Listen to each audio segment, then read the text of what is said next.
प्रभावशाली प्रशासक. भारत हा जगात विद्वानांचा देश म्हणून ओळखला जातो. अगदी प्राचीन काळापासून भारतीय कला, ज्ञान, शास्त्र, समाज, परंपरा आणि शिक्षण यांचे परकीयांना आकर्षण होते.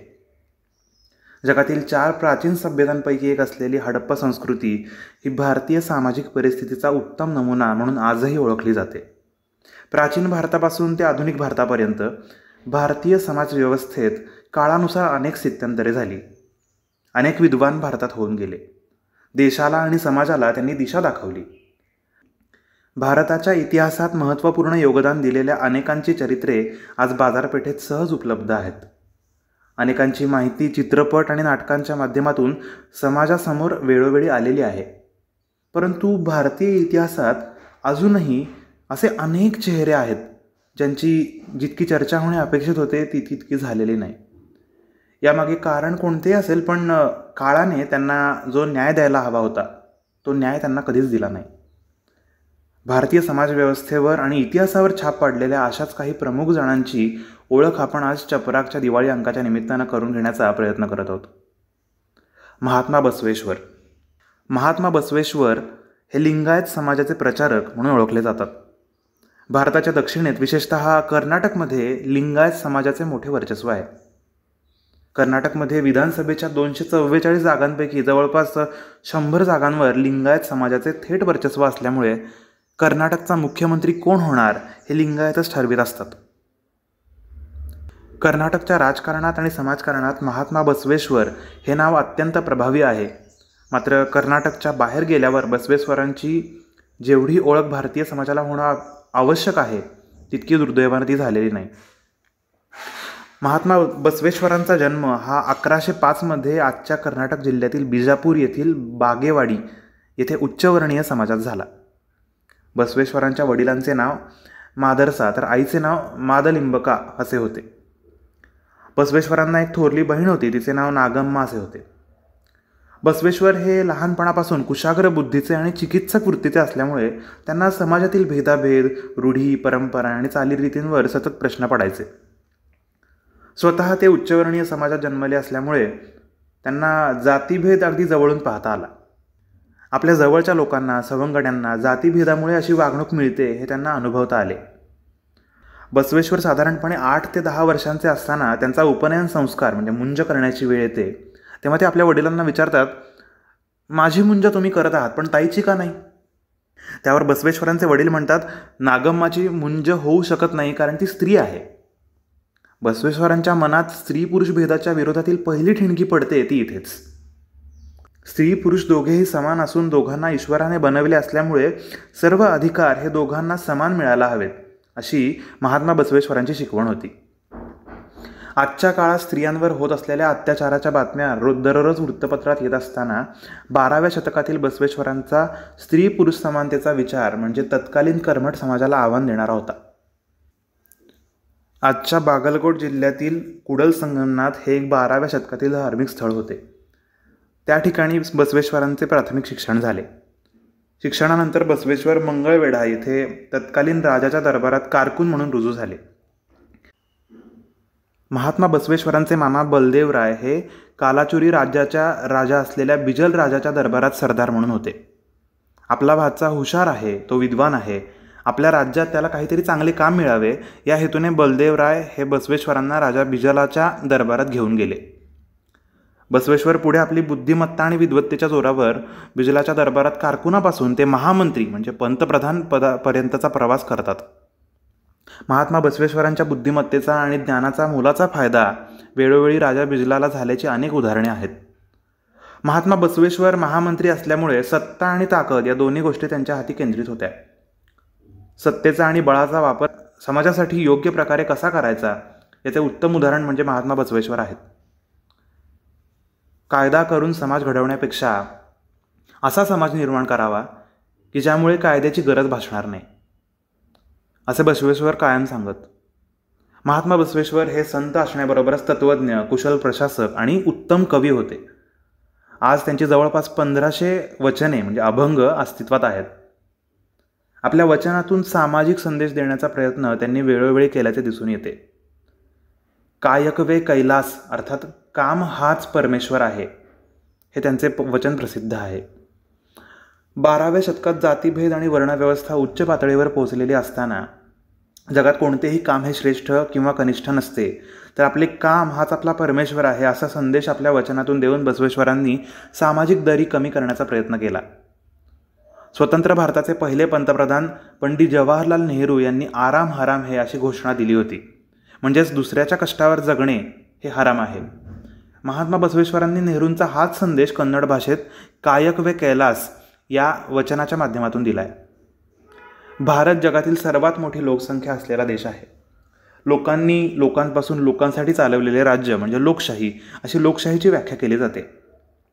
लोकशाहीची संकल्पना ही संसदेशिवाय अशक्य आहे. जिथे लोकशाही आहे तिथे संसदही असलीच पाहिजे. जगात अमेरिका, UK, फ्रान्स आणि इतर पाश्चिमात्य देश स्वतःला लोकशाहीचे खंदे समर्थक म्हणवून घेत असले तरी जगात पहिली संसद निर्माण करण्याचा मान हा महात्मा बसवेश्वरांकडे जातो. अनुभव मंडप नावाची जगातली पहिली धर्मसंसद ही बसवेश्वरांनी निर्माण केली होती. सर्व जातीचे, धर्माचे, गरीब श्रीमंत, स्त्री पुरुष असा कोणताही भेद न करता सर्वांना अनुभव मंडपात मुक्त प्रवेश होता. अनुभव मंडप हे सामाजिक समस्यांच्या चर्चेचे व्यासपीठ होते. समाजातील सर्व प्रकारचे लोक तिथे आपले विचार मांडित असत.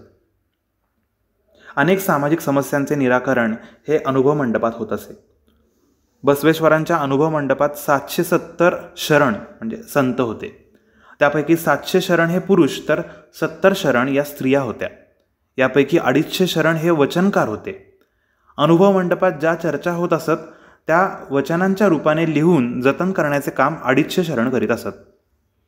महात्मा बसवेश्वरांनी कर्मकांड नाकारले होते. देवाच्या नावाने होणारी हिंसा आणि बळी त्यांनी नाकारले होते. देव सर्वत्र आहे, तो तुमच्यात आहे, तो माझ्यात आहे असे ते कायम सांगत असत.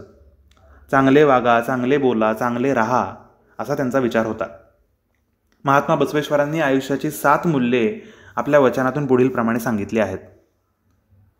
नको करू चोरी, नको करू हत्या, नको कोणा रागावू, नको बोलू मिथ्या, नावडे तयाचे नको तिरस्कार, नको आत्मवृष्टीचा बडीवार, कोणासमन करावा मानभंग कधी, हीच अंतरंग शुद्धी, हीच बहिरंग शुद्धी, आमच्या कुडाळ संगास प्रसन्न करण्याची, हीच असे हो रीती. म्हणजेच चोरी करू नकोस, हत्या करू नकोस, कोणावर रागवू नकोस, खोटे बोलू नकोस, आवडत नाही त्याचा तिरस्कार करू नकोस, स्वतःचे कौतुक करू नकोस, कोणाची तोंडावर खोटी स्तुती करू नकोस. परमेश्वराजवळ जाण्यासाठी तप करण्याची गरज नाही, उपास करण्याची गरज नाही, तर ती 7 मूल्ये जरी पाळली तरी परमेश्वराजवळ तुम्ही जाऊ शकता असा विचार बसवेश्वरांनी आपल्या वचनातून दिला. कृष्णा आणि मलप्रभा नद्यांच्या संगमावर कुडल संगम ही जागा आहे. तिथे 1167 वयाच्या 62व्या वर्षी महात्मा बसवेश्वरांनी अखेरचा श्वास घेतला. इतर महापुरुषांप्रमाणे महात्मा बसवेश्वर यांच्या कार्यकाळाबद्दल अनेक मतभेद आहेत, परंतु 1105 त्यांचा जन्म झाला आणि 1167 त्यांचा मृत्यू झाला असे अनेक विद्वान मानतात. महात्मा बसवेश्वर शरीराने जरी गेले असले तरी त्यांचे विचार आजही जगाला दिशादर्शक आहेत. महात्मा बसवेश्वरांनी स्वतःला कधीच परमेश्वराचा अवतार मानले नाही, परंतु त्यांचे विचार आणि त्यांचे कार्य इतके मोठे होते की लोकांनी त्यांच्यात परमेश्वर पाहिला. आजही कर्नाटक आणि सीमावर्ती भागातील घराघरांमध्ये बसवेश्वरांचा विचार आहे. ज्याला कन्नड भाषा येते आणि महात्मा बसवेश्वर माहिती नाहीत असा माणूस शोधूनही सापडणार नाही. महात्मा बसवेश्वर हे विचारवंत होते, समाजसुधारक होते, तत्त्वज्ञ होते, ते उत्तम कवी आणि त्याचबरोबर प्रशासक सुद्धा होते. बसवेश्वरांच्या महामंत्री पदाच्या संपूर्ण कार्यकाळात राजा बिजलाला एकही युद्ध करावे लागले नाही. हीच बसवेश्वरांच्या कामाची पावती म्हणता येईल. रझिया सुलतान. भारत हा अगदी प्राचीन काळापासून पुरुषप्रधान संस्कृती असलेला देश राहिला. प्राचीन भारतीय सभ्यता असलेल्या हडप्पा संस्कृतीमध्ये स्त्री पुरुष असा भेद केलेला कुठेही दिसत नाही. परंतु हडप्पा संस्कृतीनंतर आलेल्या वैदिक संस्कृतीमध्ये कालांतराने स्त्री पुरुष भेद सुरू झाल्याचे दिसून आले. वैदिक संस्कृती ही वेदवाङ्मयावर आधारित अशी संस्कृती होती. वैदिक संस्कृतीचा काळ हा साधारणपणे 1100 वर्षांचा मानला जातो. याच काळात वेदांची रचना झाली. सुरुवातीच्या काळात लोपामुद्रा, गार्गी आणि मैत्रेयी अशा विद्वान स्त्रियांचा उल्लेख झाल्याचे पुरावे आज उपलब्ध आहेत. पुढे जसा काळ बदलत गेला तशी सामाजिक असमानता आणि स्त्री पुरुष भेद समाजात मोठ्या प्रमाणात वाढल्याचं दिसून आलं.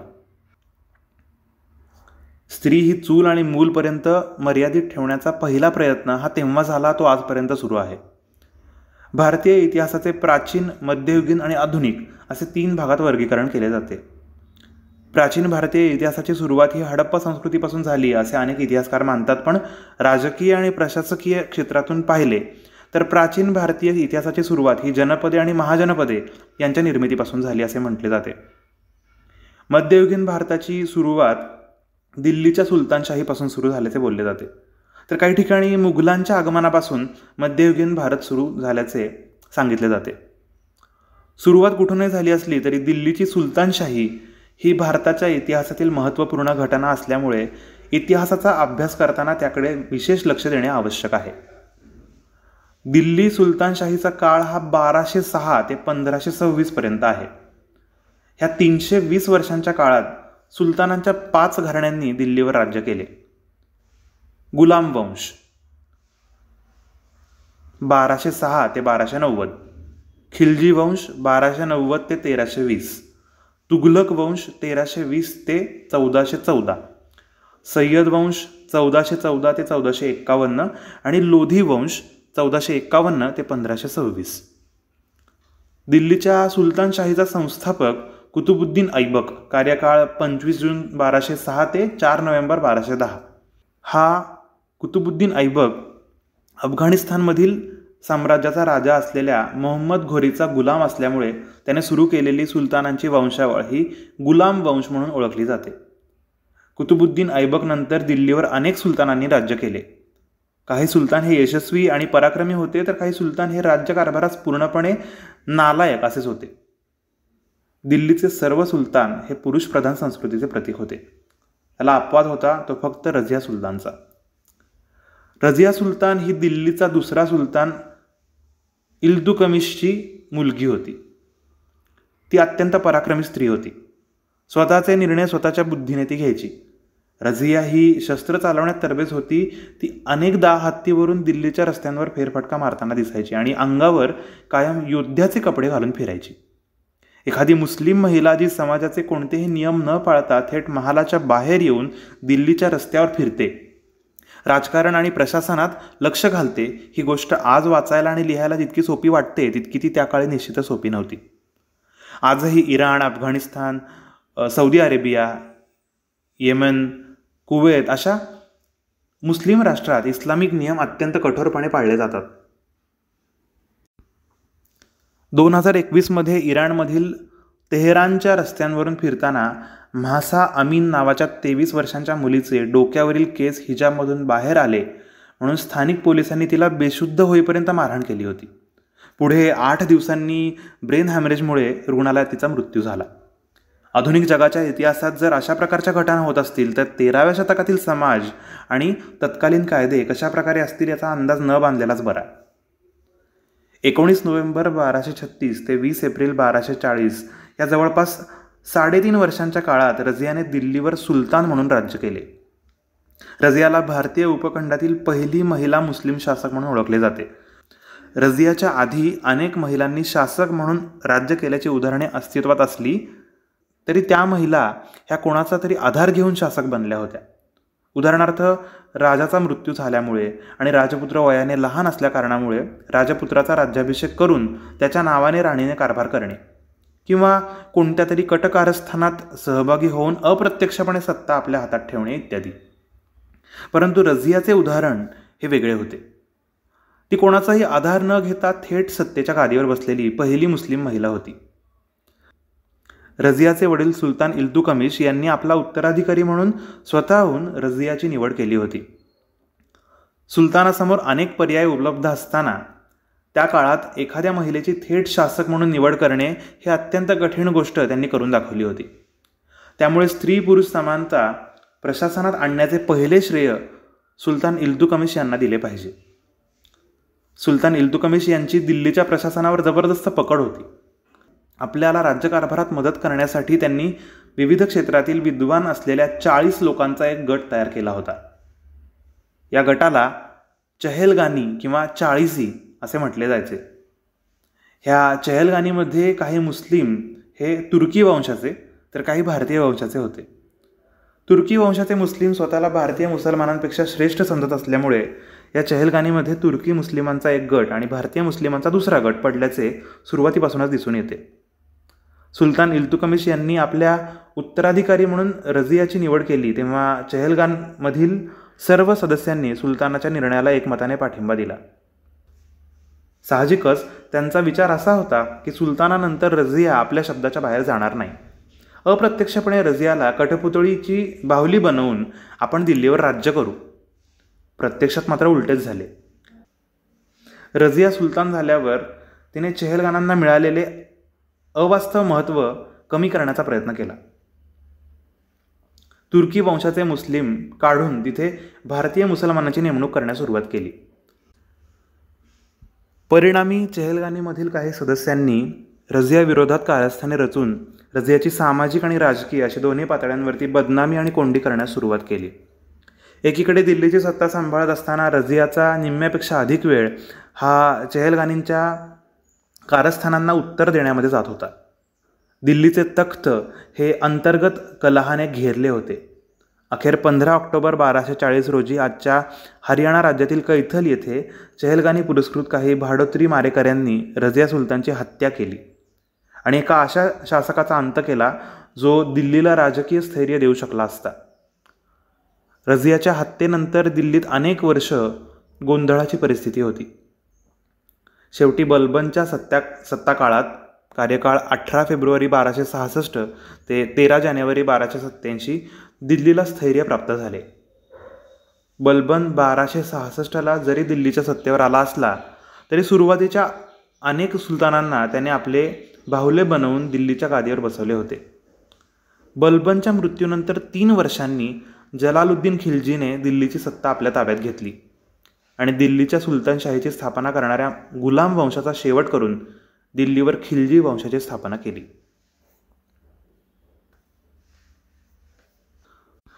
सुलतान महम्मद बिन तुघलक.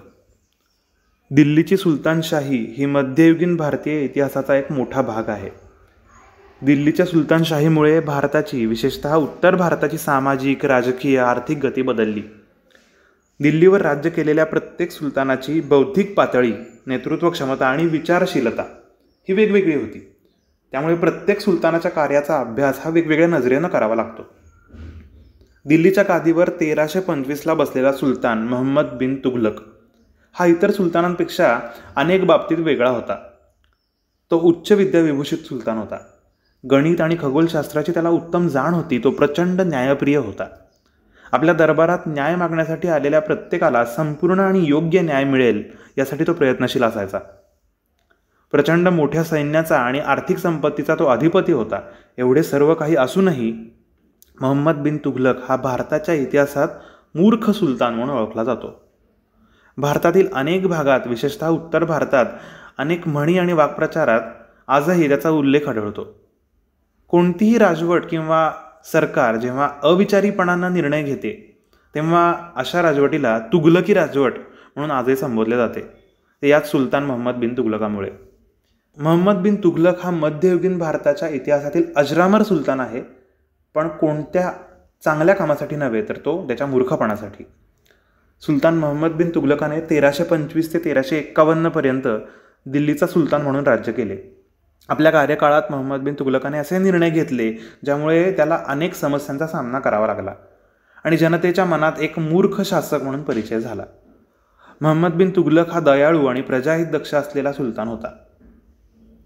आपले म्हणणे खरे करण्यासाठी तो अनेकदा अत्यंत क्रूर सुद्धा होत असे.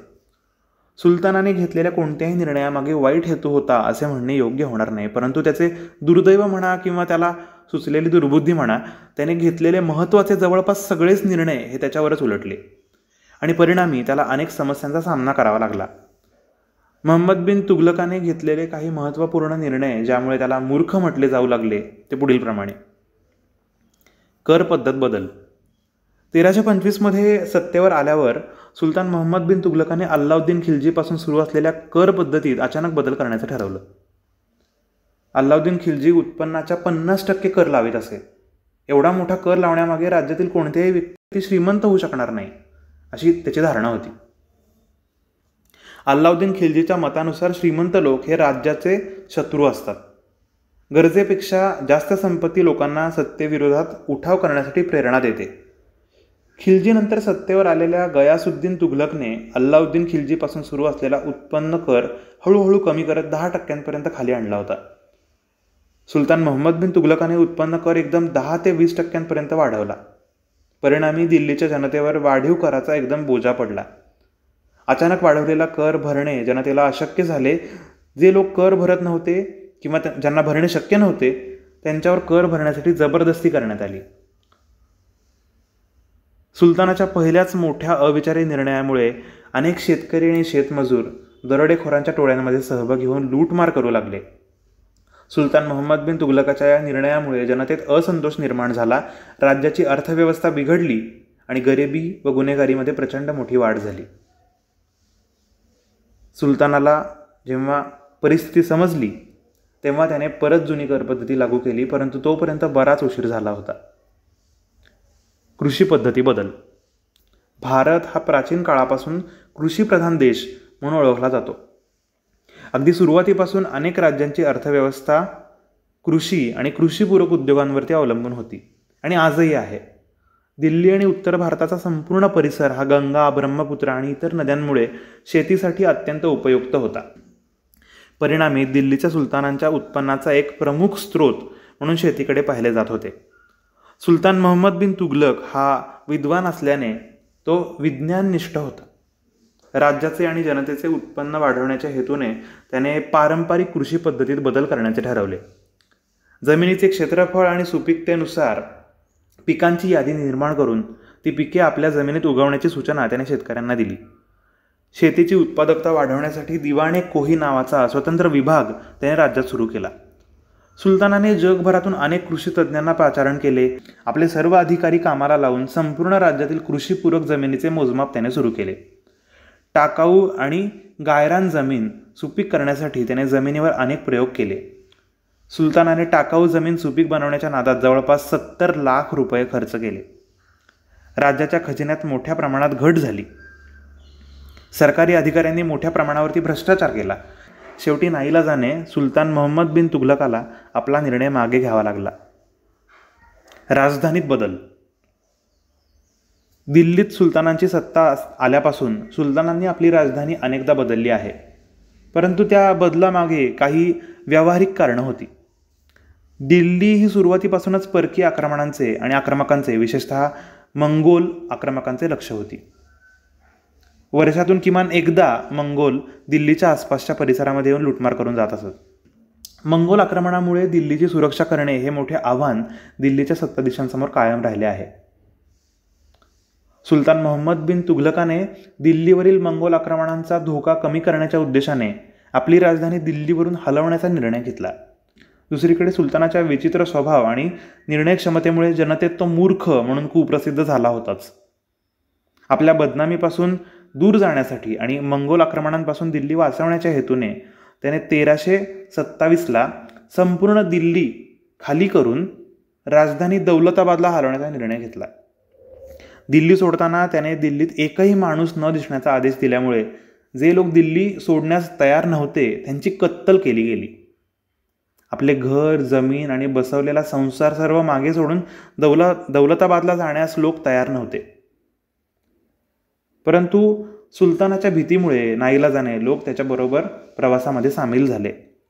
दिल्लीवरून दौलताबादला 1500 किलोमीटरचा प्रवास करून आल्यावर तिथे राजधानी उभी करण्यात सुलतानाचा वेळ आणि पैसा मोठ्या प्रमाणावर खर्च झाला. जनतेला शारीरिक त्रास झाला तो वेगळाच. दिल्लीपासून दूर आल्यामुळे सुलतानाची दिल्लीवरील पकड ढिली झाली. दक्षिणेतून दिल्लीकडे लक्ष देणे त्याला अशक्य झाल्याने त्याने 1335ला पुन्हा एकदा दौलताबादवरून दिल्लीकडे जाण्याचे आदेश दिले. मोहम्मद बिन तुघलक काळात सुलतानाचे राज्य हे भारताच्या जवळपास 70% अधिक भूभागावर पसरलेले होते. दिल्लीचे सुलतान हे भारतीय उपखंडातील एक मोठी ताकद म्हणून ओळखले जात होते. सुलतान मोहम्मद बिन तुघलक सुरुवातीपासूनच साम्राज्य विस्ताराच्या भूमिकेचा समर्थक होता. भारताबाहेर आपले साम्राज्य वाढवण्यासाठी त्याने आजच्या इराणमधील खुरसान प्रदेशाची निवड केली. खुरसानचा प्रदेश हा जिंकण्यासाठी अवघड असल्यामुळे मोहिमेच्या यशासाठी त्याने खुरसानच्या आजूबाजूच्या राज्यांची मदत घेण्याचे ठरवले. युद्धासाठी आपल्या सैन्यात मोठ्या प्रमाणावरती भरती त्यानं सुरू केली. सर्वांना 1 वर्ष आधीच पगार देऊ केला. पगाराची ही रक्कम त्या काळात जवळपास 3 लाख रुपयांच्या आसपास होती. मोहिमेची जोरदार तयारी करण्यात आली, परंतु जेव्हा प्रत्यक्ष मोहिमेवर जाण्याची वेळ आली तेव्हा सर्वांनी आपले हात मागे घेतले आणि नेहमीप्रमाणे सुलतानाला निर्णय मागे घ्यावा लागला. चलनात बदल. सुलतान मोहम्मद बिन तुघलकाच्या काळात चांदी आणि तांब्याची नाणी चलन म्हणून वापरली जात असत. चांदी आणि तांब्यांची नाणी ही धातूंपासून बनवली जात असल्यामुळे या दोन्ही धातूंना मोठी मागणी होती. चलन निर्मितीसाठी मागणी जास्त आणि पुरवठा कमी असल्यामुळे चांदी आणि तांब्याची किंमत मोठ्या प्रमाणावर वाढत होती. चांदी आणि तांब्याच्या वाढत्या किमतीवर उपाय म्हणून सुलतान मोहम्मद बिन तुघलकाने पितळीची नाणी छापण्याचा आदेश दिला. सदर आदेश देताना पितळीच्या नाण्याची किंमत ही चांदीच्या नाण्यासमकक्ष ठेवण्याच्या सूचना देण्यात आल्या. परिणामी लोकांनी परस्पर पितळीची नाणी छापून त्यावर चांदीचा मुलामा देऊन ती नाणी चांदीची असल्याचे भासवून त्याची काळ्या बाजारात विक्री सुरू केली. बाजारपेठेत अचानक मोठ्या प्रमाणात नकली चलनी नाण्यांचा प्रवेश झाल्यामुळे दिल्लीतील महागाई प्रचंड वाढली. नकली नाण्यांची माहिती सुलतानाला मिळताच त्याने पितळीची नाणी मागे घेण्याचा आदेश दिला, परंतु तोपर्यंत नकली नाण्यांनी राज्याची संपूर्ण अर्थव्यवस्था मोडकळीस आणली होती. 1351 एका साम्राज्य विस्ताराच्या मोहिमेत असताना वयाच्या 61व्या वर्षी आजच्या पाकिस्तानातील सिंध येथे सुलतान मोहम्मद बिन तुघलकाचा मृत्यू झाला आणि एका प्रयोगशील सुलतानाचा अंत झाला. सुलतान मोहम्मद बिन तुघलकाच्या मृत्यूबद्दल लिहिताना एक इतिहासकार लिहितो, सुलतानाच्या मृत्यूने जनता आणि सुलतान या दोघांची सुटका झाली. मृत्यूमुळे जनता सुलतानापासून सुटली आणि सुलतान जनतेपासून सुटला. मोहम्मद बिन तुघलक मूर्ख सुलतान म्हणून ओळखला गेला असला तरी त्याने आयुष्यात अनेक चांगले निर्णय घेतले. सुलतानाचे संपूर्ण आयुष्य हे राज्यशास्त्र आणि प्रशासनाचा अभ्यास करणाऱ्या विद्यार्थ्यांसाठी एक धडा आहे. फक्त अभ्यास करून आणि ज्ञान मिळवून यश मिळवता येत नाही. त्यासाठी संयम, विवेक आणि योग्य नियोजन हे अत्यंत आवश्यक असते. हा संदेश आपल्याला यातून मिळतो. सम्राट कृष्णदेवराय. केंद्रीय सत्ता जेव्हा कमकुवत झाल्याचे दिसून आले तेव्हा स्थानिक शक्तींनी आपले डोके वर काढले आहे. सुलतान मोहम्मद बिन तुघलकाच्या काळात दिल्लीच्या सुलतानाचे राज्य आजच्या पाकिस्तान, बांगलादेश, म्यानमारचा काही भाग, संपूर्ण उत्तर भारत ते दक्षिणेला मदुराईपर्यंत पसरलेले होते. एवढ्या मोठ्या विशाल साम्राज्याचा अधिपती असलेला सुलतान मोहम्मद बिन तुघलक हा विचित्र आणि लहरी स्वभावाचा राजा होता.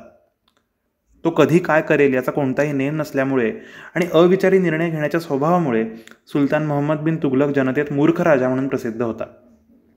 भारतीय उपखंडात पसरलेले विशाल साम्राज्य दिल्लीत बसून सांभाळणे अवघड वाटल्यामुळे आणि मंगोल आक्रमणांपासून आपल्या राजधानीचा बचाव करण्यासाठी सुलतान मोहम्मद बिन तुघलकाने आपली राजधानी 1327 दिल्लीवरून आजच्या महाराष्ट्रातील दौलताबाद येथे हलवण्याचा निर्णय घेतला. पुढील काही वर्ष त्याची उत्तर भारतावरील पकड कमकुवत झाल्यामुळे अनेक सरदार सुलतान विरोधात उठाव करू लागले. उत्तर भारत हातातून निसटून जाईल या भीतीने नेहमीच्या स्वभावामुळे सुलतानाने पुन्हा एकदा आपला निर्णय फिरवीत 1335 पुन्हा एकदा दिल्लीकडेच कूच केले. सुलतान दिल्लीला आला तर त्याची दक्षिण भारतावरील पकड ढिली झाली. उत्तर भारतातील सरदारांचा आदर्श घेत दक्षिण भारतातील सरदार आणि सैन्य अधिकारी यांनी सुलतानाच्या विरोधात बंड पुकारले. दिल्ली ते दौलताबाद आणि दौलताबाद ते पुन्हा दिल्ली या राजधानी बदलाच्या 9 वर्षांच्या कालखंडात सुलतानाची राज्यकारभाराची घडी पूर्णपणे विस्कटली होती. प्रशासन आणि सैन्य यावर त्याचा कोणताही प्रभाव राहिला नव्हता. प्रशासनाला आलेल्या मरगळीचा फायदा घेत हरिहर आणि बुक्क या 2 भावांनी स्वतःला सुलतानापासून वेगळे होत असल्याचे जाहीर करून दक्षिण भारतात विजयनगर नावाच्या शक्तिशाली हिंदू साम्राज्याची निर्मिती केली. भारतीय उपखंडाच्या जवळपास 70% अधिक भूभागावर जेव्हा इस्लामिक राजवट होती तेव्हा दक्षिण भारतात विजयनगर नावाचे शक्तिशाली हिंदू साम्राज्य फक्त आपले अस्तित्व टिकवून नव्हते तर आपली स्थापत्यशैली, भव्य मंदिर निर्माण आणि कलागुणांसाठी तत्कालीन जगातील एक नावाजलेले साम्राज्य होते. दिल्लीवर ज्याप्रमाणे सुलतानांच्या 5 घराण्यांनी राज्य केले, त्याचप्रमाणे दक्षिण भारतात 300 वर्ष राज्य केलेल्या विजयनगर साम्राज्यावर 4 घराण्यांनी राज्य केले. संगमा वंश 1336 ते 1485, सालुवा वंश 1485 ते 1505, तुलुवा वंश 1505 ते 1570 आणि आराविडू वंश 1570 ते 1650. विजयनगर साम्राज्याच्या या महान कालखंडात विजयनगरवर एकूण 29 राजांनी राज्य केले. त्यापैकी सर्वात यशस्वी, महान, पराक्रमी राजा म्हणून सम्राट कृष्णदेवराय, कार्यकाळ 1509 ते 1529 यांना ओळखले जाते. ज्याप्रमाणे अकबराच्या काळात मुघल साम्राज्य सर्व बाबतीत संपन्न आणि शक्तिशाली होते, त्याचप्रमाणे सम्राट कृष्णदेवराय यांच्या काळामध्ये विजयनगरचे साम्राज्य हे यशाच्या अत्युच्च बिंदूपर्यंत पोहोचले होते. सम्राट कृष्णदेवराय स्वतः विद्वान होते, ते कुशल प्रशासक होते, ते युद्धशास्त्रात निपुण होते आणि ते एक कवी होते. त्यांनी लिहिलेला अमाक्तुमाल्यदा हा ग्रंथ तेलुगू भाषेतील एक प्राचीन ग्रंथ म्हणून ओळखला जातो. विजयनगर साम्राज्याचे मुख्य शत्रू असलेले ओडिसाचे गजपती आणि बहमनी साम्राज्यापासून वेगळे झालेले दख्खनचे 5 सुलतान आदिलशहा, निजामशहा, कुतुबशहा, बरीदशहा आणि इमादशहा यांच्यावर त्यांनी विजय मिळवून भारतीय उपखंडातील सर्वात शक्तिशाली हिंदू राजा म्हणून गौरव मिळवला. दक्षिण भारतावर जेव्हा कृष्णदेवराय राज्य करत होते, तेव्हा उत्तर भारतात बाबरने दिल्लीतील सुलतानांची सत्ता उलथवून मुघल साम्राज्य स्थापन केले होते. बाबरने आपल्या बाबरनामा नावाच्या ग्रंथात विजयनगरचे सम्राट कृष्णदेवराय आणि चित्तोरचे राणा सांगा यांचा उल्लेख महान हिंदू राजा म्हणून केल्याचे आढळून येते. सम्राट कृष्णदेवराय यांचा जन्म विजयनगरची राजधानी असलेल्या आजच्या कर्नाटकमधील हंपी येथे 1471 झाला. त्यांचे वडील तुलुवा नरसा नायक हे विजयनगरचे तत्कालीन सम्राट असलेले नरसिंहदेवरायांच्या दरबारात सेनापती म्हणून कार्यरत होते. 1491 सम्राट नरसिंहदेवराय यांचे निधन झाल्यानंतर निर्माण झालेली राजकीय पोकळी भरून काढण्यासाठी तुलुवा नरसा नायक यांनी राज्याचे नेतृत्व आपल्या हातात घेतले आणि तेथून विजयनगरवर तुलुवा राजघराण्याची स्थापना झाली. कृष्णदेवराय हे तुलुवा राजघराण्यातील 3रे राजा होते. विजयनगरच्या उत्तर सीमेवर दख्खनच्या सुलतानांचे राज्य असल्यामुळे आणि विजयनगरशी शत्रुत्व असल्यामुळे हे सुलतान विजयनगरच्या सीमांवर आळीपाळीने आक्रमण करीत असत. तर दुसरीकडे पोर्तुगीज खलाशी वास्को द गामाने 1498 भारताचा शोध लावल्यामुळे दक्षिण भारतात पोर्तुगीज आणि इतर युरोपीय शक्ती दक्षिण भारतात आपल्या सुसज्ज आरमारासह येत होत्या. परिणामी विजयनगरच्या 4ही सीमा सुरक्षेच्या दृष्टीने संवेदनशील बनल्या. आपल्याला एकाच वेळी सर्वांशी 4ही सीमांवर लढणे शक्य नसल्यामुळे सम्राट कृष्णदेवराय यांनी पोर्तुगीजांशी युद्धाचा मार्ग अवलंबण्याच्या जागी कूटनीतीचा मार्ग निवडला. पोर्तुगीजांशी त्यांनी व्यापारी संबंध प्रस्थापित करून युरोपीय धर्तीवर आपले आरमार उभे केले. आपल्या साम्राज्याचा विस्तार करण्याची पोर्तुगीजांना त्यांनी मुभा दिली, पण ती देत असताना ते आपले लष्करी साम्राज्य वाढवणार नाहीत याची संपूर्ण काळजी त्यांनी घेतली. दुसरीकडे उत्तरेला असलेल्या ओडिसाचे गजपती आणि दख्खनच्या सुलतानांविरोधात आक्रमक लष्करी मोहिमा उघडून त्यांना नामोहरम केले. अशा प्रकारे सम्राट कृष्णदेवराय यांच्या काळात विजयनगर साम्राज्य एक लष्करी ताकद म्हणून उभे होते. राजाच्या प्रशासनावर सम्राट कृष्णदेवराय यांचे जबरदस्त नियंत्रण होते. प्रशासनात सुसूत्रता आणण्यासाठी त्यांनी केंद्र राज्य संबंध पद्धतीचा अवलंब केला. आपल्या साम्राज्याचे छोटे विभाग बनवून त्याची जबाबदारी त्यांनी स्थानिक नेतृत्वाकडे दिली. परिणामी राज्यात अराजकता किंवा नेतृत्वहीनता नावाची समस्या निर्माण झाली नाही. केंद्र राज्य संबंधांवर प्रकाश टाकणारे अनेक लेख आज अस्तित्वात आहेत, पण आदर्श केंद्र राज्य संबंध कसे असावेत हे सम्राट कृष्णदेवराय यांनी 16व्या शतकातच सांगून ठेवले. विजयनगरचे सर्व सम्राट हे विष्णुभक्त म्हणून ओळखले जातात. भगवान श्रीहरी विष्णूंना जीवसृष्टीचे पालनहार म्हणून पाहिले जाते. विजयनगरचे सम्राट हे भगवान विष्णू आणि त्यांच्या अवजारांचे पूजन असल्याने आपल्या नावानंतर ते राया हा शब्द लावत असत. राया या शब्दाचा अर्थ जनतेची काळजी घेणारा असा होतो. सम्राट कृष्णदेवराय हे खऱ्या अर्थाने जनतेचे राया होते. ते हिंदू धर्माचे उपासक असले तरी त्यांनी सर्व धर्मांना सन्मान देण्याचे तत्त्व अंगीकारले होते. उत्तरेला आणि दख्खनमध्ये सुलतानांच्या राज्यात धर्मांतराच्या घटना आणि हिंदूंना बाजूला करण्याचे प्रयत्न सुरू असताना विजयनगरमध्ये सर्व धर्म आनंदाने वाढत आणि फुलत होते. सम्राट कृष्णदेवराय हे ज्याप्रमाणे धर्माच्या बाबतीत सहिष्णू होते, त्याचप्रमाणे ते भाषेच्या बाबतीतही सहिष्णू होते. विद्वानांना त्यांच्या दरबारात मानाचे स्थान होते. महान तत्त्ववेत्ता तेनाली रामन हे त्याचेच एक उदाहरण आहे. सम्राट कृष्णदेवराय यांच्या काळात संस्कृत, तेलुगू आणि तमिळ भाषेत विपुल ग्रंथसंपदा निर्माण झाली. ही ग्रंथसंपदा द्रविड साहित्याचा एक महत्त्वपूर्ण भाग म्हणून आजही ओळखली जाते. अशा प्रकारे सर्वगुणसंपन्न असलेल्या महान सम्राट कृष्णदेवरायांचे 6 ऑक्टोबर 1529 वयाच्या 58व्या वर्षी निधन झाले आणि एका युगाचा अंत झाला.